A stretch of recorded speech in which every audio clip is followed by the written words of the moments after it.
Bismillahirrahmanirrahim. Assalamualaikum warahmatullahi wabarakatuh. Selamat pagi, siang, dan malam lur. Jumpa lagi dengan saya Mas Beji Channel. Yang belum subscribe monggo di subscribe lur ya. Tinggal pencet ting like-nya ya, subscribe-nya, terus loncengnya jangan lupa juga, monggo sampai di share. Oke, juga bagi yang sudah subscribe saya banyakkan terima kasih, semoga dilimpahkan segala semua rezeki yang halal dan barokah seperti itu. Oke lur, ini tentang ya santai-santai aja ya lur ya. Oke, kita nyantai membahas sambil minum ngopi atau ngerokok, ngeteh, kan lebih enak lur, kan gitu ya kan. Sambil nonton channel-channel lain juga, channel saya jangan lupa. Oke lur, insya Allah tentang tentang akhlak beliau ya kan, dimana sebagaimana yang disabdakan Rasulullah ya kan, dia seperti akhlakku, kan seperti itu. Nah, mungkin akhlak ini ya jarang lah yang dimiliki oleh orang lain. Karena apa? Karena beliau kan yang diuji oleh Allah, kan gitu loh. Jadi yang uji itu bukan main ya kan, itu entah dari anak istrinya, teman saudaranya ya kan, dalam pembicaraan dengan temannya atau apa, terkadang ya nyelekit tuh, cara Jawa itu nyelekit apa cara Indonesia ya. Beliau ini sadar gitu loh, dia hanya tersenyum walaupun diremehkan atau apa, beliau ini hanya tersenyum gitu loh, itu toh, karena dia sudah insya Allah insya Allah sudah dikuasai ya kan, sudah ditundukkan dan juga sudah dikuasai insya Allah seperti itu. Apa itu yang dikuasai? Nafsu itu loh, nafsu, amarah, emosi ya kan juga itu nafsu ya, insya Allah sudah beliau tundukkan ya kan, sudah beliau kuasai seperti itu. Jadi beliau ya sudah paham itu loh tentang orang-orang siapa saja ya kan, ketika beliau sedang ngobrol apa kan gitu ya kan. Kecuali beliau ini Saudara Pening ini, kalau dalam pembicaraan sih dia nggak terlalu memikirkan ya kan. Justru yang paling berat di hati beliau Saudara Pening ini, jika ada seseorang yang hatinya atau hatinya lah, sifat-sifat, kalau sifatnya memang bawaan manusia kan gitu, tapi ini hatinya dulu yang terkadang beliau itu harus menjangkau hati orang yang orang di depannya yang diajak bicara.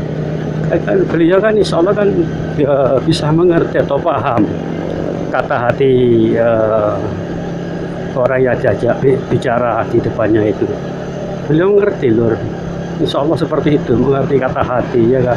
Justru itu yang berat, agak berat gitu loh bagi Saudara Pening ini. Karena apa? Dia harus menundukkan hatinya ya kan, dan menundukkan hati orang itu seperti itu. Bukan menundukkan kata apa, beliau harus menjangkau, harus masuk ke dalamnya, masuk ke dalam hati orang tersebut ya kan.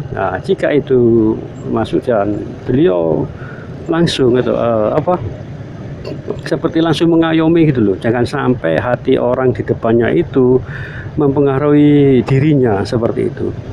Dalam pembicaraan atau pergaulan yang paling bukan paling sih, yang agak istilahnya agak berat lah. Kalau tingkah laku atau pembicaraan sih nggak masalah bagi beliau kan gitu. Tapi yang beliau pikirkan ya itu tadi, hatinya itu seperti itu, hati orang tersebut ya kan. Saudara Pening kan paham, mengerti kata hati itu, bisa membaca. Itu yang beliau harus masuk ke ranah orang itu, ke dalam hatinya. Tentu saja kan itu kan atas izin Allah kan seperti itu, tidak sembarang orang atau mampu bisa seperti itu ya kan. Terus apalagi tentang akhlak beliau itu, ya kan. Kan sekarang kan sudah jarang, punah, ya kan. Kalau ada orang tua atau anak di kanan kiri kalau sedang lewat kan jaranglah mengucapkan permisi atau apa, kan sekarang langka, ya kan. Nggak kayak zaman dulu. Kalau zaman dulu anak-anak ataupun siapapun yang lewat di orang, ya kan, jika entah itu orang sedang duduk kita lewat kan, kita kan semua kan permisi kan gitu kan, kula nuwun amit kan gitu. Sekarang enggak, jarang terjadi sekarang seperti ini. Akhlak mereka generasi kita itu jarang seperti itu. Kalau zaman dulu ya itu kita memakainya adat sopan santun. Kalau saudara beda ini enggak, walaupun tua ataupun muda, beliau ini tetap ada sopan santunnya, beliau itu dipakai, ya kan.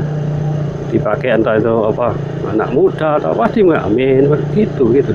Ibaratnya gimana, beliau itu ya mereka ya juga beliau sama gitu loh, satu rasa satu hati. Walaupun yang sering yang beliau yang saya sebutkan barusan, ya kan, yang paling sulit, agak sulit bagi beliau itu hatinya, hati orang itu yang waduh, seperti ya kan istilah kata orang-orang, hati siapa yang tahu. Nah, beliau itu tahu gitu loh, mau tahu gitu. Jadi beliau itu masuk ke ranah hati itu tadi, ke ranah hati orang tersebut.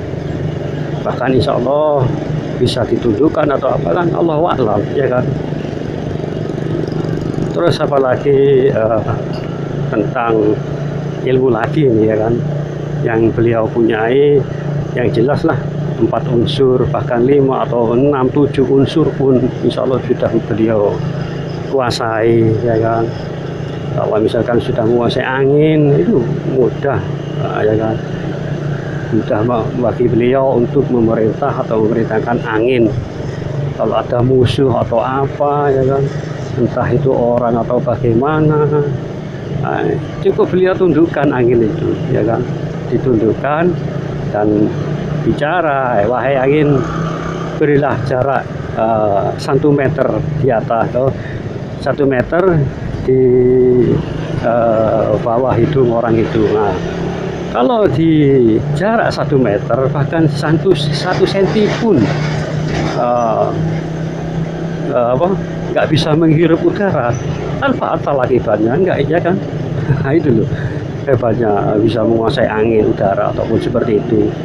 Jika sanggup memerintahkan seperti itu hingga nggak ada nafas bagi orang tersebut, ya kan. Jika orang itu sudah kelewatan atau apa kan seperti itu. Terus kayak angin, air kan, tubuh manusia berapa persen ya, 70% ya terdiri air, ya kan? Nah itu darah, darah yang mengalir dalam tubuh kita, sanggup beliau perintahkan. Darah kan unsur air, ya kan. Kalau beliau bisa jangan mengalir, nah ayo sangar kan, ya kan. Ya, kalau beliau berkata demikian berarti air, darah dalam tubuh seseorang atau siapapun, ya kan. Jika darah itu berhenti mengalir, maka ya tahu sendirilah kan seperti itu. Jika itu bertemu orang lulur, ya kan, bisa memerintahkan jika bertemu orang atau sesuatu makhluk yang bagi beliau itu yang harus diberi pelajaran seperti itu. Terus apa lagi tentang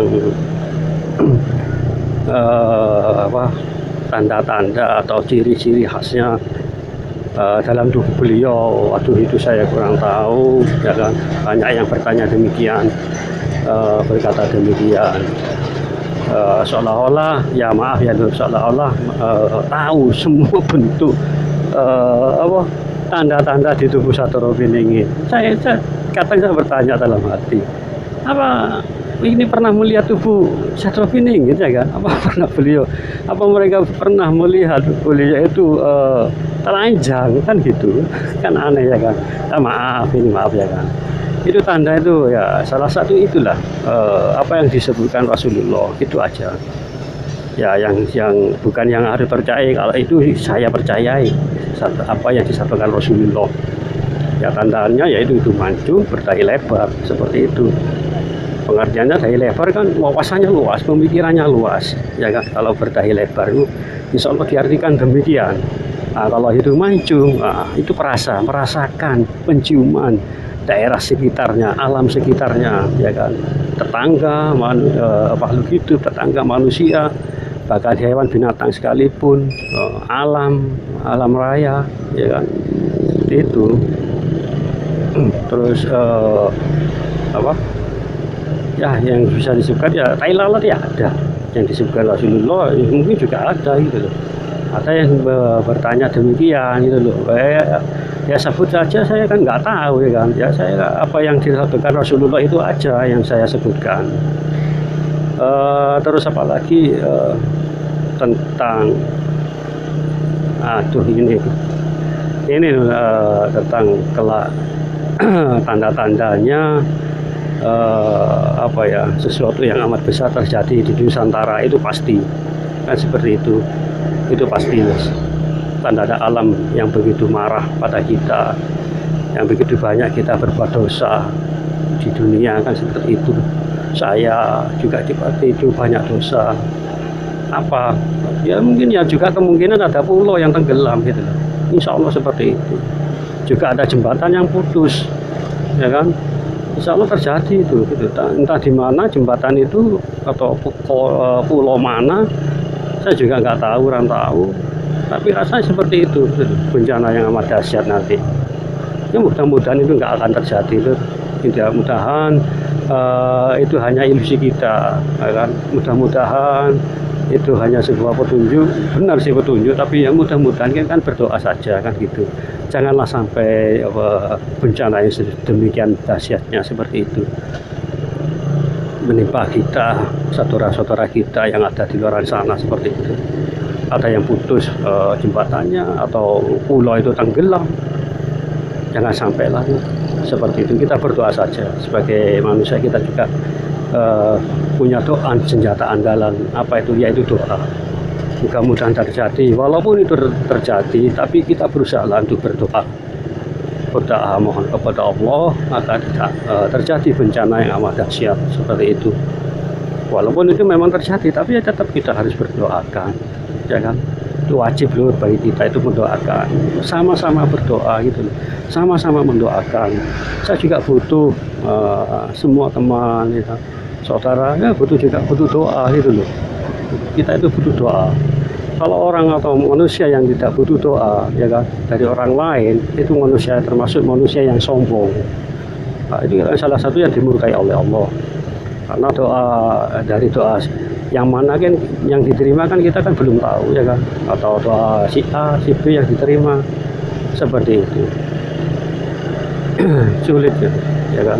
Yang menanamkan akhlak budi pekerti zaman sekarang itu patut naudzubillah. Nah, seperti itu. Kadang orang itu ya termasuk saya juga, ya kan, bukan menjelekkan orang, saya juga menjelekkan saya sendiri, ya kan. Terkadang orang itu bicara asal ceplos, nggak dipikir yang dibicarakan itu, ya kan, yang mereka bicarakan apakah menyinggung perasaan orang lain atau enggak. Mereka nggak peduli itu. Kan banyak kan yang terjadi sekarang seperti itu, bicara asal bicara, ya kan, nggak berpikir kalau yang dibicarakan itu menyinggung orang-orang di sekitarnya seperti itu. Itulah yang banyak terjadi sekarang ini tuh. Makanya itu sebelum nanti munculnya Satrio Piningit ini, yang jadi kebanyakan yang menjadi pengikut ya, Satrio Piningit yaitu akhlaknya itu loh. Akhlak dan budi pekertinya itu salah satu termasuk syarat sih, insya Allah seperti itu. Kita ini apa kan gitu, apa yang kita sombongkan dalam dunia, ya kan, apa ilmu juga nggak punya, walaupun punya itu punya titipan, semua itu punya Allah. Kita harus bagaimana mempertanggungjawabkan titipan itu. Kelak akan ditanya itu tuh. Maka dari itu ya kebanyakan lalu insya Allah yang kelak akan jadi tentara atau pengikut Sadro Piningit itu salah satu yang akhlak budi pekerti yang luhur, ya kan, bagaimana kita bicara dengan orang lain, dengan istri, dengan saudara, bahkan dengan orang tua. Sekarang kan banyak kan, orang-orang anak-anak itu kalau bicara dengan orang tuanya itu sama seperti bicara dengan temannya. Nah itu loh, kan banyak zaman sekarang terjadi bahaya akhlak, krisis akhlak yang terjadi di kita semua, ya termasuk saya seperti itu. Ya sama-sama belajar tuh, belajar tentang kehidupan, tentang akhlak di sekitarnya. Ibaratkan kita ini sama seperti yang kita lihat di depan mata, seperti itu. Jika kita merasakan kalau kita berbicara dengan orang dan orang itu hatinya sakit, nah itu otomatis kita seharusnya itu ikut sakit seperti itu. Ibaratnya itu tuh, kita kan adalah saudara seperti itu. Aslinya kan satu loh, ya kan? Dari keturunan Nabi Adam dan Siti Hawa. Seperti itu. Asalnya berada di surga, bagaimana caranya kita harus kembali ke surga. Tempat kita bukan di neraka, ya kan? Tempat kita ini di surga loh. Seperti itu. Terus apa lagi ya, tentang akhlak yang sekarang ini terjadi yang saya namakan krisis akhlak seperti itu. Terkadang kita bicara nggak memperdulikan, ya kan, tentang nada kita, isi perkataan kita menyakitkan ke orang itu apa enggak, ini yang harus selalu kita renungkan. Seperti itu. Jika kita bisa membuat mereka bahagia, itu pahalanya banyak loh, seperti itu. Ya cukup sampai di sini lur, insyaallah nanti kita sambung lagi. Maaf jika ada kata-kata yang tidak berkenan, mohon dimaafkan. Kita sharing seperti itu, yaitu tadi beda pendapat wajar. Beda pendapat itu bahkan menjadi wawasan, pengetahuan gitu ya kan, beda pendapat itu. Terus kelebihannya beda pendapat itu seperti itu. Jadi kita jangan bersikukuh dengan pendapat kita sendiri. Kita juga harus menilai pendapat orang lain dan menelaah seperti itu. Jangan mentang-mentang kita ini jangan seperti itu. Rendahlah dirimu serendah-rendahnya sehingga orang lain tidak ada yang merendahkanmu. Insya Allah itu nanti saya akan bahas tentang akhlak seperti itu. Rendahkanlah dirimu serendah-rendahnya hingga tidak ada orang lain yang merendahkanmu. Nah, itu jeru loh. Seperti itu. Oke lur, sampai di sini dulu. Maaf jika ada kata-kata yang tidak berkenan, ya kan. Maaf. Terus yang belum subscribe, monggo tolong di subscribe. Bantuannya di subscribe ya lur. Santai aja, ya kan. Santai aja, nikmati pemandangan di depan ini, ya kan. Jangan terfokus, dan jangan hanya terfokus dengan pembicaraan saya ini. Kita ini santai. Oke lur. Itu cukup ya lur ya. Maaf lur ya. Wassalamualaikum warahmatullahi wabarakatuh.